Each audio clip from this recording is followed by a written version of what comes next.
friends, new and old. So thank you for joining. I'm Kim Coble. I'm the Executive Director of the Maryland League of Conservation Voters, and I am really happy to tell you that we're going to do an end of the session summary today. Lots to talk about, lot to celebrate, and we'll have a chance to go through maybe the good, the bad, the ugly of the session and spend a fair amount of time on our big success, which was Climate Solutions Now Act. But there were others, and we want to make sure you're aware of those. As always, if you have questions, please put them in the chat and we'll try to pick them up on the last couple minutes of the half hour. And yeah, with that, I'm joined today by Kristen Harbison, our political director, and the woman that probably goes through about 3 or 4 pairs of shoes during the session as she's back and forth between chambers and our offices and whatnot. So, and she's the keeper of all the secrets that we all have about the session. So Kristen, thanks for joining. We do have a PowerPoint and we'll run through that. So I should also mention before, we have prepared a legislative summary, a 4-page legislative summary that will have all this information, and we'll be making that available later today for you and for other folks that are interested in it. So don't feel as if you have to write all this down. We'll get you the information. All righty, let's go ahead and start with the PowerPoint.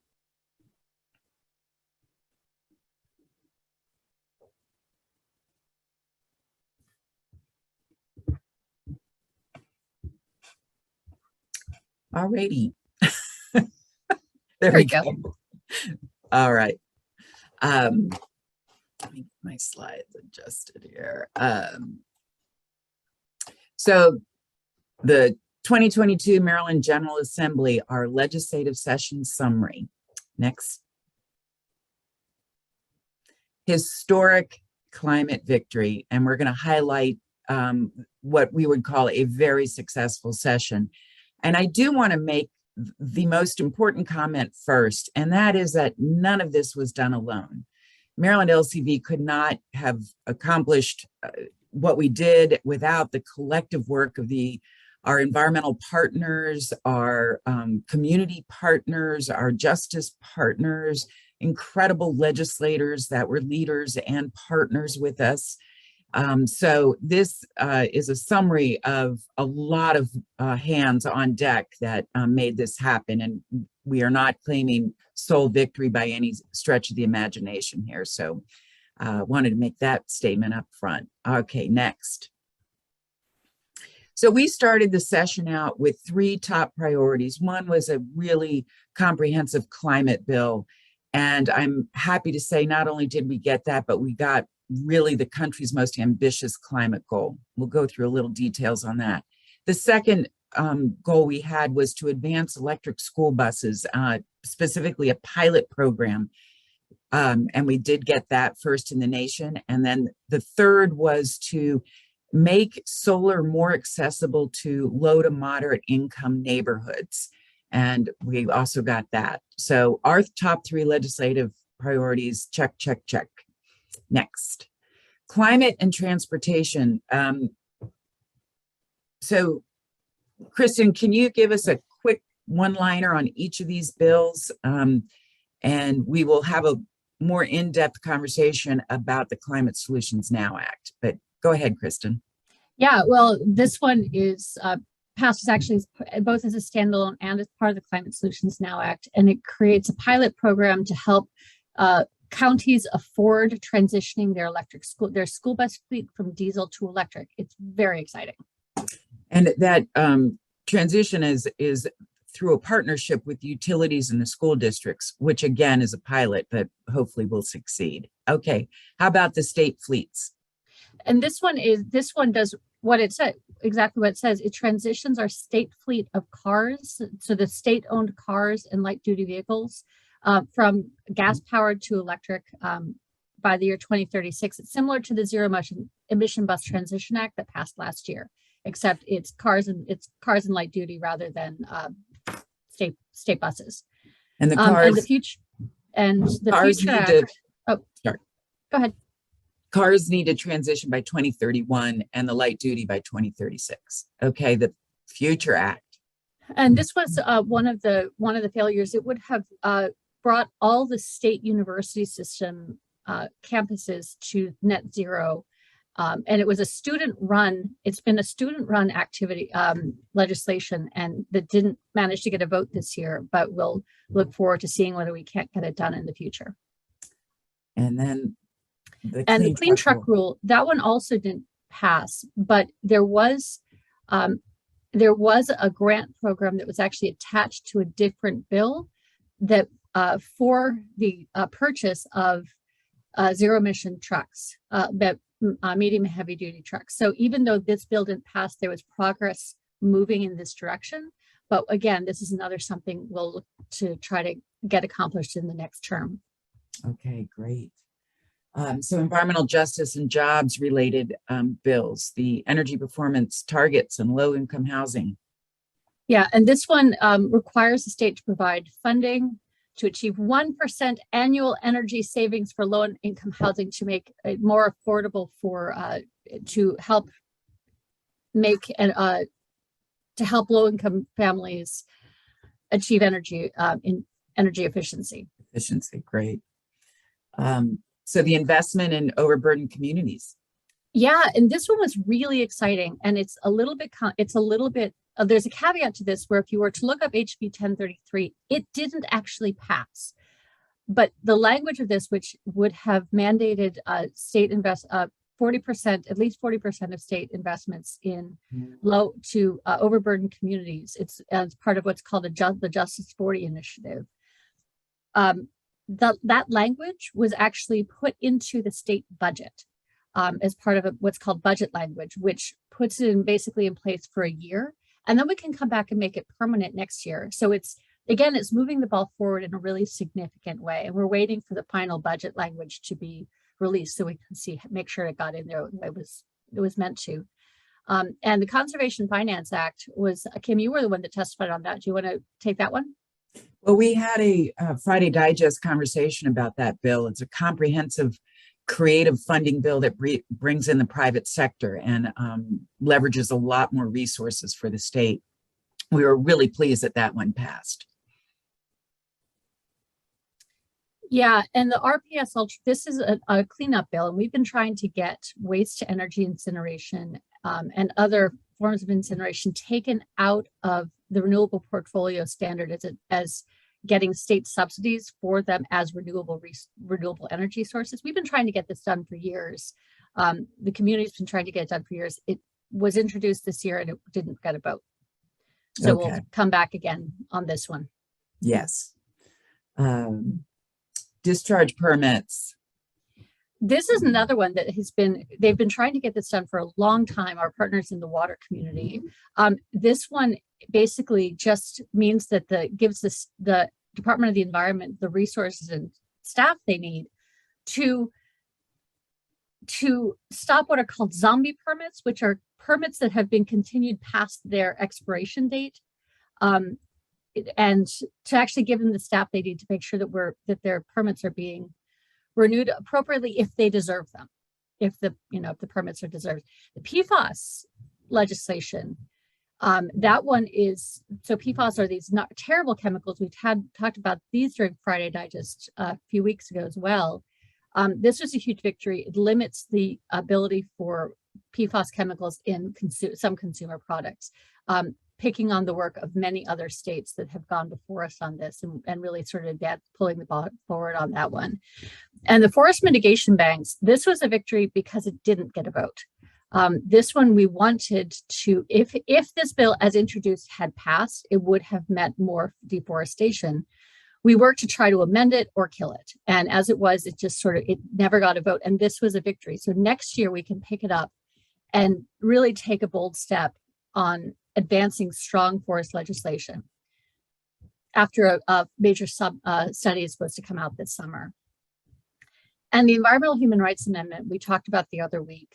This one also didn't get a vote for I think the third year in a row. And this was and it was a constitutional amendment that would have guaranteed the right to a clean and healthful environment.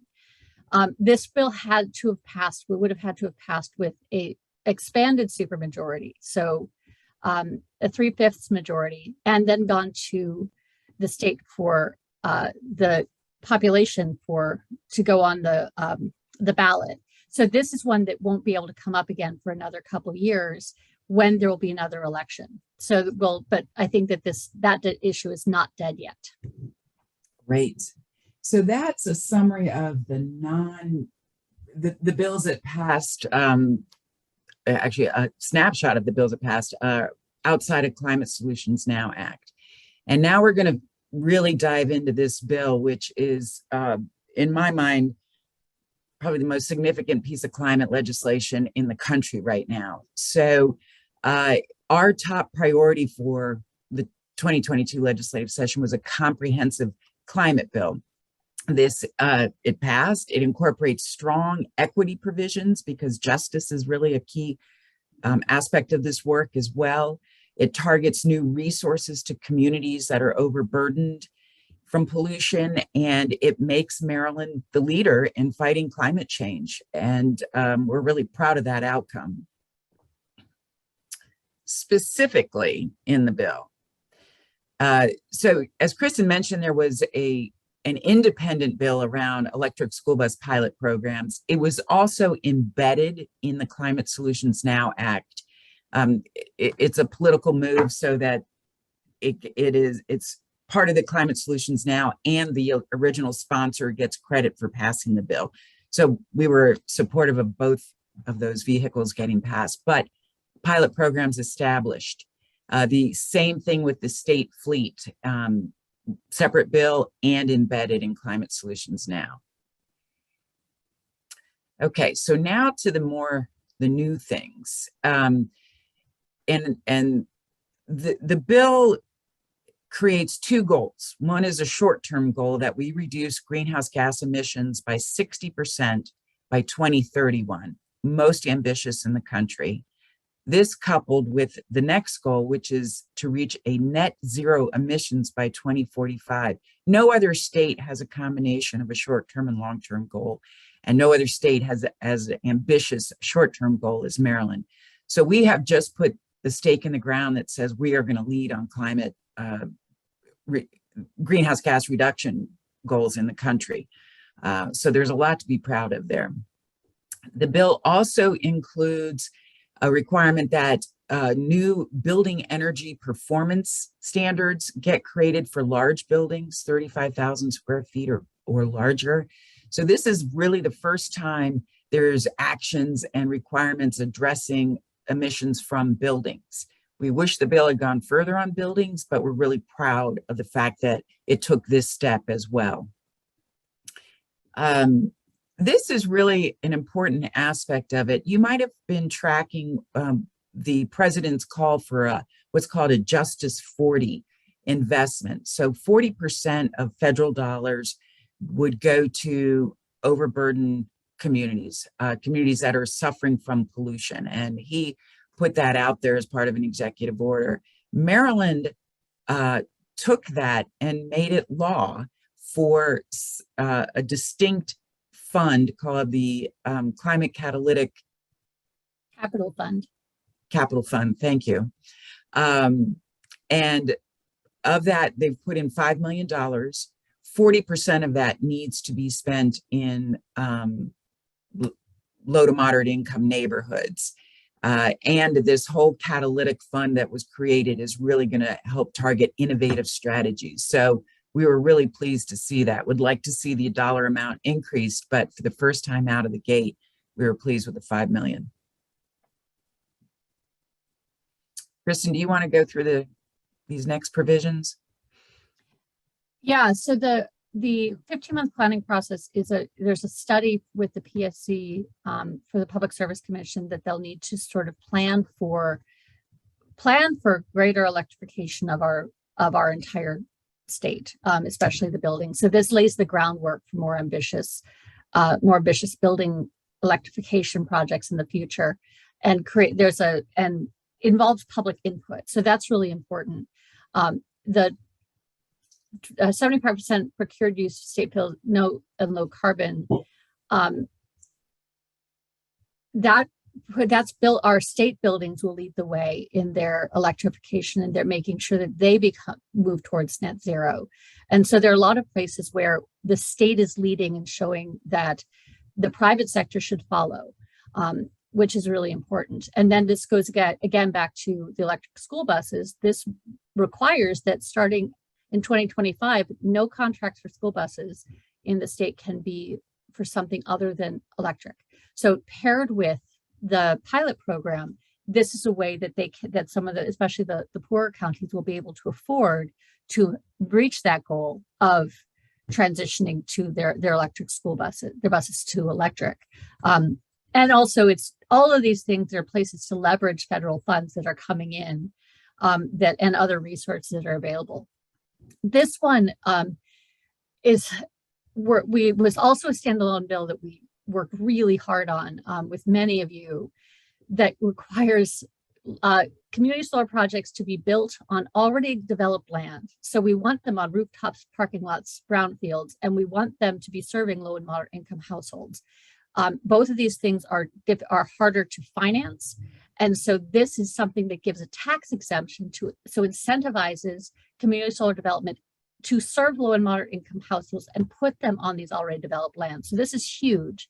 And it passed also it's passed as a standalone bill through HB 76 and also then through 528. And then again, and this goes back to what Kim was just talking about with the Climate Catalytic Capital Fund money going to low and moderate income communities, at least 40%. And so the point, and Justice 40 is at least 40%.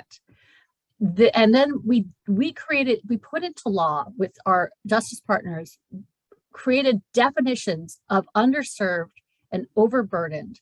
And what that means is that, and this is something again, which will be foundational. It's not, these terms have never been defined in law in Maryland before. And so this is hugely foundational to doing good environmental justice policy moving forward.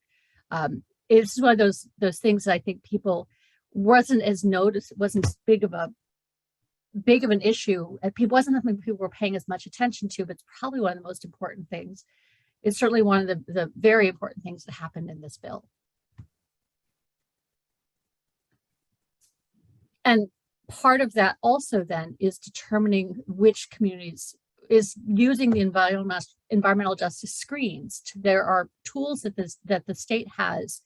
The Department of Environment has one, University of Maryland has one that creates mapping tools, and using those mapping tools to identify those communities, the overburdened, underserved communities that should be getting those resources.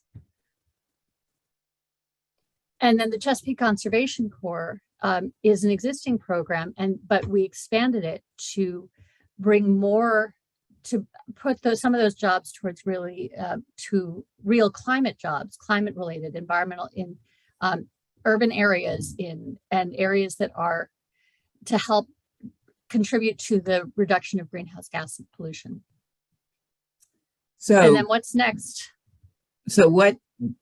So that's the bill, and we are remarkably proud of everything that's in it. It's a big, comprehensive bill that advances emission reductions in a just way. Does it get us 100% there? No, of course not. There is much work ahead, but as Kristen's emphasized, we believe this bill really builds a strong foundation from which the state can move forward. So what's next? As I said, we're well positioned to make progress in the years ahead. We are going to, we're going to probably take a few days off and then rapidly transition to strategizing what 2023's legislative agenda looks like. What didn't pass this session and what do we need to do moving forward? The next thing we're doing is we are moving towards the elections, and our gubernatorial candidates, we had 2 forums where we asked them distinct questions around climate. We are going to encourage them through education and through outreach to adopt a progressive climate justice agenda. And we will be pushing hard on that. Look forward to working with all of you to make sure that that's part of the next gubernatorial agenda. And and also to get 100% clean energy and really move ahead with the electrification aspects and clean energy sources. So that's some agenda building aspects and some election aspects, but let's turn a little bit more to the election, which is the next big thing that we'll be working on. We, Maryland LCV is a unique organization in that we have a C3, which is an education arm. We have a C4, which is an accountability arm and allows us to endorse candidates. And we also have a political action committee where we can make financial contributions to candidates. We're the only organization in the state that has all three aspects of this. So we really have a lot of tools to bring to the table. Our first set of endorsements, so those candidates that we believe need to be elected and we are endorsing for re-election, will be coming out tomorrow. There'll be a notice about that. It'll also be up on our website. We will be making other endorsements. So if somebody's name is not in the first round, hang tight. We'll probably be picking up in the next one. The primary is July 19th. Early voting is July 7th through the 14th. So keep that in mind. And then the general election is actually the 8th, November 8th. And then with early voting, the October 27th through the 3rd. So sorry about the typo. So we will be working hard on the election. Next slide.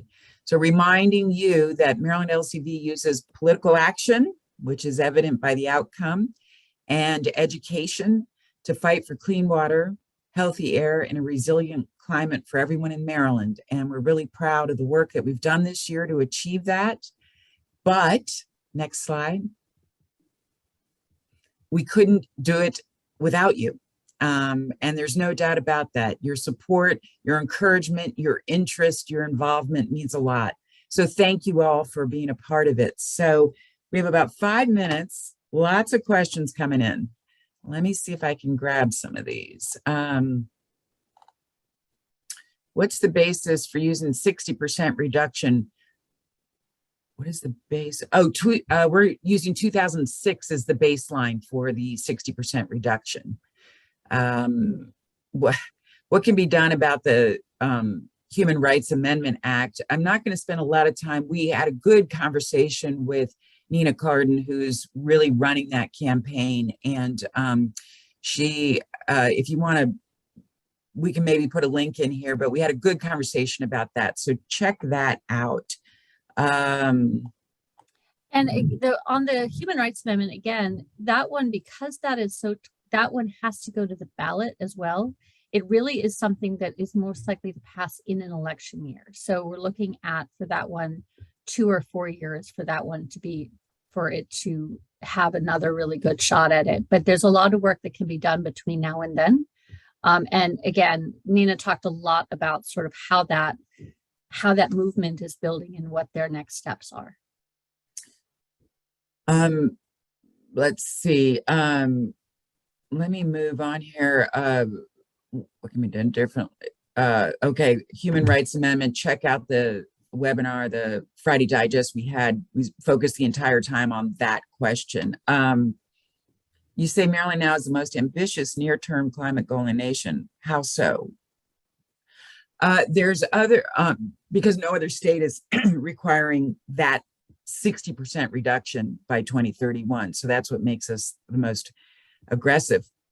However, California, Hawaii, and DC are rapidly catching up. I can't remember their goals offhand. We have a chart that we're happy to share where we've looked at what other states are achieving. And again, it's not just that short-term goal, but the combination of the short-term and long-term that makes us the most ambitious. The definitions of overburdened and underserved, yes, we can provide that in the bill. There are distinctly criteria that were set out so that that is no longer being a debate by the legislature. They're economically based. It's the proficiency of language. It includes economic income. It includes racial makeup. So there's a number of things, and we will. What's the best way to do this? And I think Rebecca was offering to put those definitions into the chat. Thank you, Rebecca. So we'll get those into the chat for you, and that will help. Hey, Rona, can you talk about the next steps for the incinerator and the RPS?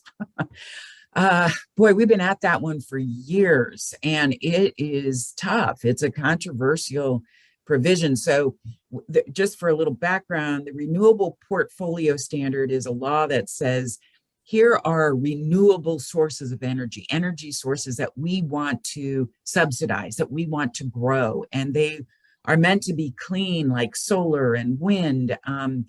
And the legislature has said incineration is a renewable source of energy, and therefore is considered that. We have tried with the broader environmental community to remove that. We do not believe incineration is a clean source of energy and therefore should be in the Renewable Portfolio Standard. The political, it's an uphill. The opposition to that viewpoint are very effective lobbyists. So we will go at it again next year, and we're going to have a new set of legislators that we hopefully can educate ahead of time, and really try to get that cleaned up. Yeah, I was going to say that that's the answer to a lot of these questions about what is the next step and how do we get there, is to make sure that we're electing strong conservation candidates, both re-electing the people who were strong champions for us all, for all the legislation this year, and then and we'll be doing endorsements for, for other candidates that will improve, that will make the General Assembly an even more ambitious to do strong environmental legislation. So these all are tied together, and right now our next job is to work on elections with all of you. And thank you all for let's see, for your support. It's fun to see your positive comments. I'll tell you what, on this definition, we'll provide a mechanism to get you the exact language on that, and make sure that everybody can access it. So we'll follow up from this webinar with that information. So great to see you guys. It's great to see some very old and dear friends on this call. The Maryland League of Conservation offices will be closed on Friday. We're all going to take a day off and have a little bit of a breather on our own, but we'll be back at it next week, moving into the election work, and look forward to connecting with you at that point. So have a great weekend. Thank you again for your support, your interest, and your encouragement. Take care now. Thanks, everybody. Thank you. Bravo, everybody. Thank you.